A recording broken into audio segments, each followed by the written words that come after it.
There's a beach off the coast of South Carolina where swimming is prohibited. It exists between two small islands, and the force of the current running between them can multiply at a moment's notice.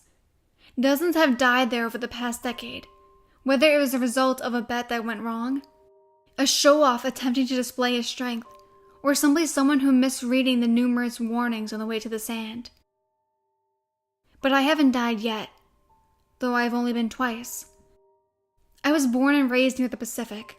By the time I started high school, I've been through 3 surfboards. But the waves of the Atlantic aren't nearly as big. Except for one, that is. One that puts even those in the Pacific to shame. And it only shows up at one particular beach. The no-swimming beach. When the conditions are just right, when the tide is going out and the moon is full, and the temperature of the water is about to flip. Something magical happens between those two islands. Something about the unique geological formation that creates the perfect wave. I remember hearing the rumors, watching the weather for the conditions that line up. And I had waited overnight for my car parked in the sand 2 years ago, seen the ocean recede and swell up in a glorious crescent, the moonlight illuminating the foam over murky water. And I knew one day I would have to capture it. So the next year I returned with my board, and I waited, wading out into the sea, the water seeping through my wetsuit. The dark shape of seaweed waving below me, besides the crashing water. It was dead quiet. No frogs croaked, nor birds chirped. It was just me in the ocean. Then I saw it forming, in the distance, as the water level sank like a draining bowl, my eyes widening as I kicked forward. It roared towards me as I prepared to ride it, but just as that second my foot caught on something. A tangle of overgrowth or a branch. I kicked, but the object held firm, something sharp biting my ankle like briars. Above me the wave grew taller and I kicked again, unsuccessfully, until the water crashed down upon me and I was ripped free.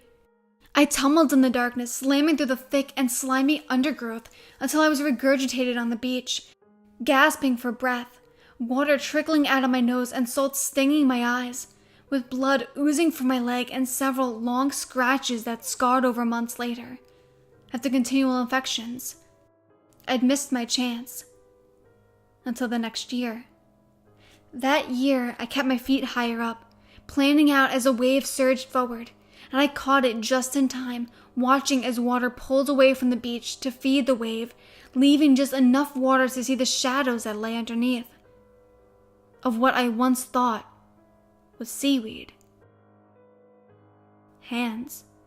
Thousands of hands extended upward like plants from the sand, their fingers opening and searching, only emerging from the elbow up, with nails that reflected the moonlight like scales, and as the water pulled away, they're buried deeper into the sand, only to return back to the full height under the water's murky protection.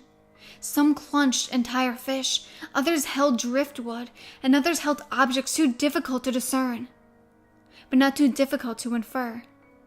From my vantage point alone, I could see them, with the water at its lowest point, and looking directly down. And they reached upwards towards at me as my surfboard wobbled and coasted forward until it grounded against the shore, the fins digging into the sand.